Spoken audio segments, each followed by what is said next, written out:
Now at 10, the latest election results as four staters decide state questions, local tax issues, and who will represent them in City Hall, the State House, and Washington. The four states' most watched news starts now. It's democracy in action tonight. This is KOAM News at 10. Among the issues on four state ballots today, a proposal to legalize recreational marijuana in Missouri, an amendment that would change the balance of power between Kansas lawmakers and the governor, and races for federal, state, and local offices. We're covering those here on air and also on our website right now. We start with the Kansas governor's race, where Democratic Governor Laura Kelly is seeking re-election against the current Attorney General Derek Schmidt. At this point, Kelly is leading. She is the only Democratic governor running for re-election this year in a state carried by former President Donald Trump in 2020. Associated Press projects Republican U.S. Senator Jerry Moran in Kansas wins re-election, defeating the Democratic challenger Mark Holland. In the race for Kansas Attorney General, former Republican Secretary of State Chris Kobach facing the Democrat Chris Mann. At this point, at least, Mann is leading in the Kansas 2nd District congressional race. Republican incumbent Jake LaTurner is running for re-election against the Democratic challenger Patrick Schmidt. As you see, at this point, it's too close to call, but LaTurner is leading. KOAM's Amber Jenkins is live at Jake LaTurner's watch party. Yes, I'm downtown Galena at LaTurner's watch party with Marlon. Marlon, how has the watch party been going on so far? It's been going great. The crowd is enthusiastic, and we have so many people here, and we're just ready to see another second term for Jake LaTurner. Amazing. So would you say everybody's excited to see another one of theirs in office? Yes, of course. If you look at the failed Biden policies of the last 2 years, people of Kansas understand that we need conservative change. People of Kansas are tired of the skyrocketing inflation. The southern border is almost open, and the gas prices and whatnot. So we're ready to see new change, and that is why we need Jake LaTurner in Congress, and we are so ready to see him in D.C. Amazing. Well, thank you. Thank you. Again, we are in downtown Galena. Amber Jenkins, KOAM News. Amber, thank you so much. A high voter turnout was anticipated in Missouri. KOAM's Shannon Becker is at the Jasper County Courthouse in Carthage with more. Voter turnout for this election is much higher than normal. One Carthage precinct told us there's 4 times as many voters than they've had in the past. Jasper County Clerk Charlie Davis tells us he's surprised. I think it is surprising. I had anticipated a much higher turnout than normal election, but especially for a November election of this caliber, I'm really pleased that we had such a good turnout. I give my staff great credit. They've done a very good job. In Joplin at precincts 5 and 7 at 15th and Murphy Boulevard at the First Community Church, they tell us it was a record day for voters. Almost 5 times as many people voted as back in April. So what brought so many people to the polls? Is it the cost of gas, groceries, or perhaps the recreational use of marijuana in Missouri? We'll find out. In Jasper County, at the courthouse, I'm Shannon Becker for KOAM News Now.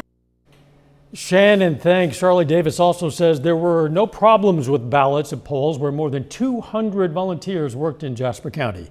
Let's get to some of those Missouri numbers. Missouri's U.S. Senate race pits Republican Attorney General Eric Schmidt against the Democrat Trudy Bush Valentine, along with a Libertarian Constitutional Party candidate. At this point, Schmidt has a fairly substantial lead, but there's still no call in this race. In the U.S. House race for Missouri District 4, former Kansas City news anchor Republican Mark Alford battles the Democrat Jack Truman. Alford declared the winner. In the race for Missouri's 7th District seat, the seat formerly held by Billy Long, Republican Eric Burleson is leading the Democratic candidate Kristen Radiker Schaefer. KOAM's Jalen Banks is live at Radiker Schaefer's watch party. Schaefer, candidate Schaefer, please tell me, as of right now, we don't know the results, but in the event that you get exactly what you wanted to hear, saying that you won, what's going to be those initial feelings and reactions, if you hear that good news? Well, I will probably feel pretty surprised because I've had a lot of I've just been spending so much time working on this campaign and working at my job, and I haven't had a whole lot of time to think about or focus on anything besides just doing the work of getting to know the people and listening to them, and making sure that I'm communicating what I want to communicate and that I'm hearing what people are wanting me to hear. So I haven't thought a whole lot about like what's next. So I will be surprised, just because I just got into this to help people, and so if I can do that on a bigger scale, then that's going to be great, but I'll have to process for a little while, I think. Absolutely, and best of luck to you, and again, congratulations on running your race. Thank you. All right, well, back to you, Dow. Jalen, thanks again. Burleson has a big lead in that race. In Oklahoma, incumbent Republican Governor Kevin Stitt wins re-election over the Democratic candidate and educator Joy Hoffmeister. 2 U.S. Senate races appeared on Oklahoma ballots. In one, incumbent Senator Republican James Lankford defeats the Democratic challenger Madison Horn. Oklahoma's other U.S. Senate race was a special election. This was to fill the rest of the term of retiring Republican Jim Inhofe. 4 years remaining on the term. Both major party candidates are currently serving in the U.S. House. Republican Markwayne Mullin defeats the Democrat Kendra Horn. In the race for Mullin's District 2 House seat in Oklahoma, Republican Josh Brasheen defeats the Democrat Naomi Andrews. In Oklahoma's District 7 congressional race, Republican Steve Bashore defeats Republican Jason Spence. A watch party and celebration for Bashore has wrapped up in Miami, Oklahoma. KOAM's Carrie Worthen is there. Thank you, Dow. Yes, before they wrapped up, Steve Bashore gave a short speech, thanked all of his supporters, voters, family, and friends. He even thanked me for being there, and everybody was just happy and just kept on, having a good time. And I did talk to him, and he's very excited for the future and for these goals that he has, and he was just left very happy.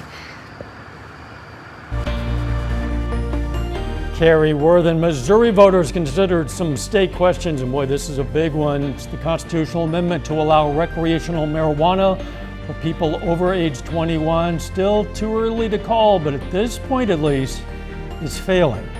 Kansas voters also considered constitutional amendments. Question 1 would allow the legislature to suspend or revoke rules made by executive branch agencies. They're saying no at this point, still early in the counting here. Also on Kansas ballots, an amendment to preserve the rights of citizens to elect county sheriffs. And this one appears to be passing by a fairly substantial margin at this point in the county. We're going to have more state and local election results in just a bit. You can also get results on our website anytime, including right now. Just go to koamnewsnow.com/elections. I'm going to take a breather. We're going to check in with Doug for a first look at the weather. Well, it definitely turned out to be a warmer day for us today. We had a lot of clouds, got some scattered showers, even a few thunder showers in here earlier today, but temperature's great. 68, normal high 62. Record on this day is 83 degrees, but temps have been very consistent over the past 36 hours. We had mid-60s yesterday, and then again today, right back up into the mid-60s. We're going to warm up a little bit more as we go into the daytime hours tomorrow. Still a lot of clouds, mostly cloudy skies for us tonight, and then again tomorrow. We're going to have a lot of clouds across the region. Day planner for you starting at 64 here shortly, 63 by 7, so we don't drop off much. And then a quick warm up through the morning. Overnight low 61 degrees, but warm and windy tomorrow. Thunderstorms on Thursday, turning much colder for the weekend. I'll have those details in just a bit. We'll catch you in a few. Coming up, we're going to visit Neosho for an annual holiday tradition that raises money for students. But first, more elections.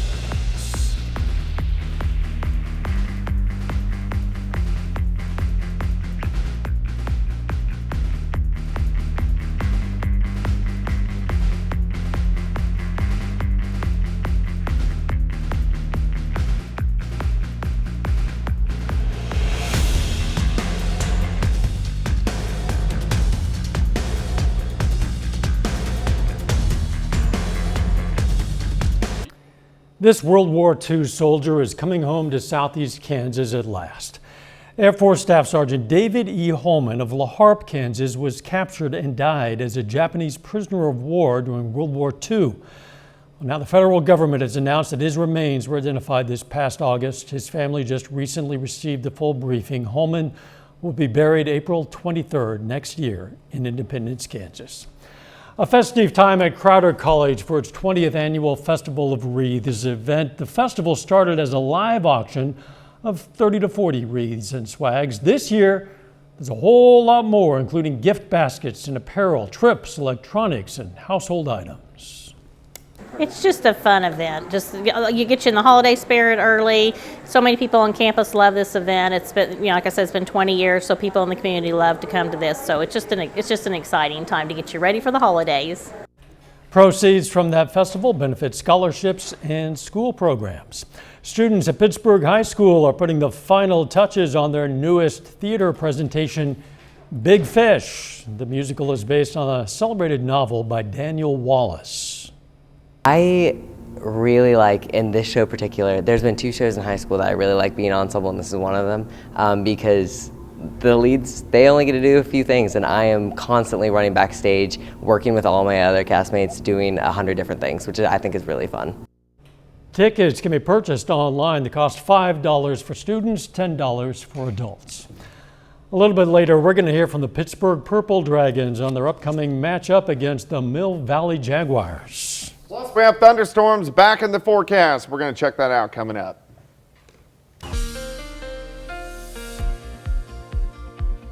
Well, of course, we had some scattered showers, even a few thunder showers out there late morning into the early afternoon, mainly on the Missouri and then into southeastern parts of Kansas side of the 4-state area. Then a lot of clouds kind of sticking around. Still have the clouds out there right now. Nice shot, Indigo Sky Casino and Resort just outside of Seneca, Missouri, but mostly cloudy skies as we go through the overnight hours. All right, 61 Nevada, 62 in Monette, Grand Lake 59, Parsons sitting at 67. Let's go outside. 7th and Rangeline currently sitting at 66. Humidity is a little high. We're getting a little bit of patchy fog in some of the low-lying areas, but most of us will not have to worry about the fog tonight. Temps really kind of steady into lower 60s, overnight low is 61, then a quick warm-up jumping into the 70s as we go through the morning hours. But look at the clouds continuing to work through, continuing to thicken up. Here are the showers that we had earlier today racing off toward the north, but still you can see these clouds across the region. So a lot of clouds tonight, and then again into the daytime hours for us tomorrow.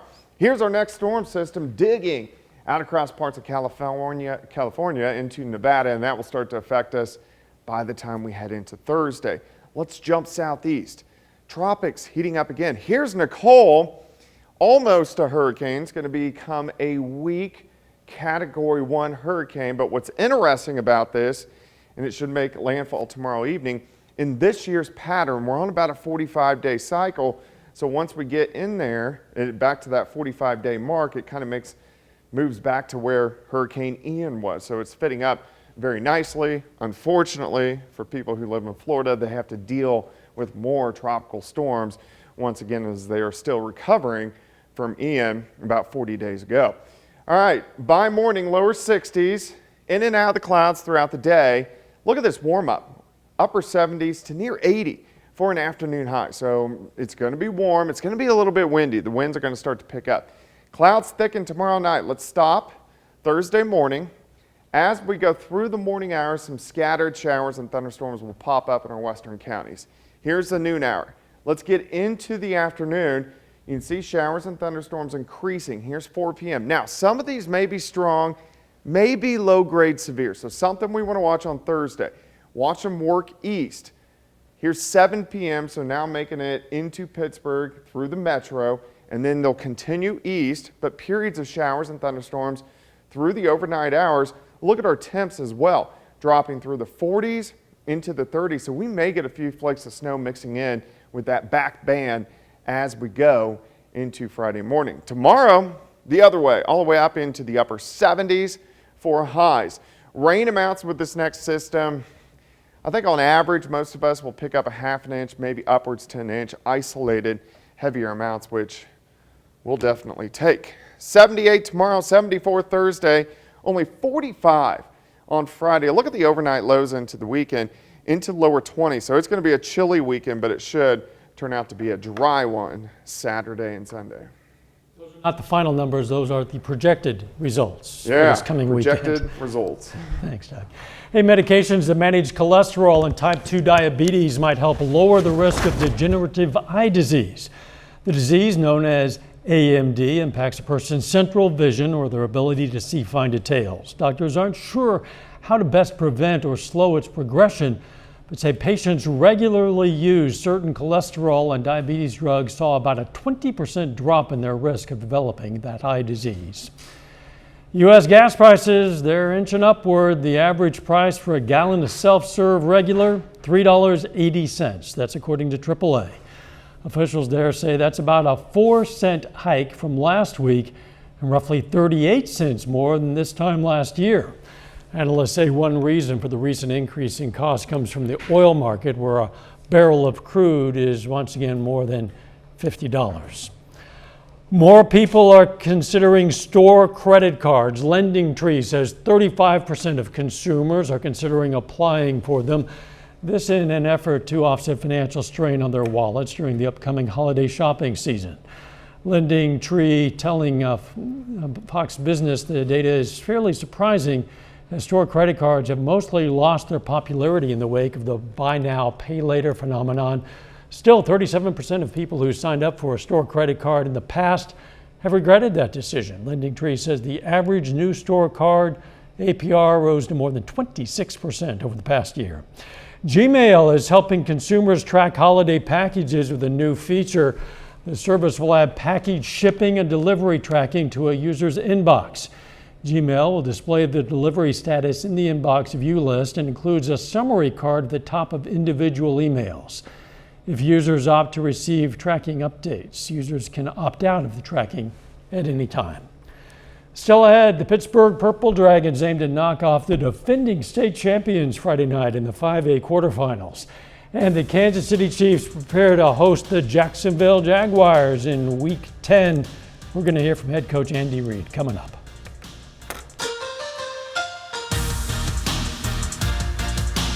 The Pittsburgh Purple Dragons are still alive in the 5A state football playoffs. Pittsburgh hits the road this Friday to face Mill Valley in the state quarterfinals. The Purple Dragons shut out KC Sumner last week 28-0 to earn a regional title. This week, going to be a tough one for the Purple Dragons, facing the defending state champion Jaguars.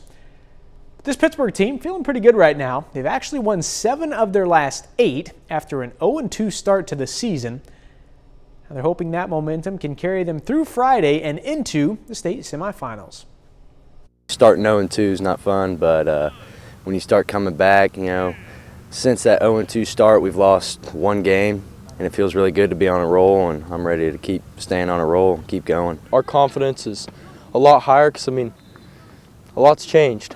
From week 1 to now is just so much different. There's so much more energy. Everybody's bought in. It's just a whole new football team. We just want to welcome the challenge. These kids are answering the call every week when we step out on the field, and right now, like I said, they'll play anybody. At the college level, here's a look at the Super Region 3 rankings this week. Pitt State was number 2 last week. They beat Washburn, but they still slipped down 1 spot to number 3. The Gorillas are 10-0, finish up the regular season on Saturday, hosting Fort Hays State. In the playoffs, the number 1 team in the region will get a first-round bye. The top 7 make the bracket, with seeds 2, 3, and 4 hosting in the first round. The Kansas City Chiefs are 6-2 in their first 8 games of the season. Last week, the Chiefs picked up an overtime win over Tennessee, beating the Titans 20-17. Now this week, Kansas City remains at home to face the Jacksonville Jaguars. The Jags are 3-6 overall this season. Now, their head coach, Doug Peterson, is a former Andy Reid assistant in both Kansas City and Philadelphia. Here's Reid on what he sees from Jacksonville under his former assistant. They look organized and they have good energy. There's a certain, when you watch enough tape, there's a certain trust that you can see through the players to the coaches indirectly. So, but you see that. what's being called, how fast they play, their body language, all that. I think both sides of the ball, there's a tremendous amount of trust. Special teams, there's a trust. And that's it for sports. We're back after this. Take some time now to honor a local veteran. Randy Stanley of Humboldt, Kansas, served in the U.S. Army as a corporal, served from 1972 until 1974. He was stationed in West Germany, and we salute Randy Stanley, a four-state hero. Of course, you can learn about lots of other heroes. We have more than 3,000 of them in our database. You can look them up by name, hometown, by unit. You can also submit a hero of your own anytime, and what better time than on the week of Veterans Day. Just go to our website. It's KOAMnewsnow.com. All right, we want to recap and update some of our big races tonight, those that are undecided still, and there are a few. We're going to start with the Missouri marijuana question. This is a constitutional amendment that would allow recreational marijuana use by those over age 21. It's been really close throughout the evening, and it remains close at this point. At this point, however, it is failing narrowly. A lot of votes still to be counted in this. Let's check in with the Kansas governor's race. This is the one that has the incumbent governor, Laura Kelly, the Democrat, running against the Republican challenger, Derek Schmidt, the Attorney General. Kelly, at this point, has slightly over 50% of the vote in a four-way race. Of course, most of the rest of that going to Schmidt, but again, this is still too early to call, and I want to just, as we come out, I'll tell you briefly, there were a number of U.S. Senate races in the area tonight, one in Missouri, one in Kansas, and two in Oklahoma, one of those for an unexpired term in Oklahoma. All of those are decided, and it is a clean sweep for the Republicans in those four U.S. Senate races, as expected. You can get a lot more results on our website right now throughout the evening and tomorrow, and of course tomorrow on our morning show. All right, you have some numbers yourself, Doug. Yeah, they're warming up over the next day or so. 78 for us tomorrow, 74 on Thursday. Thunderstorms late Thursday. Some of those could pack a little bit of a punch. Much colder by Friday. Final sports notes. Busy sports day tomorrow. We got a bunch of local signings. Also, we'll hear from the Missouri Southern football team. They're hosting Washburn in their regular season finale on Saturday. Looking forward to that. Thanks for joining us. Morning show, 5 a.m. Let's make it a great tomorrow.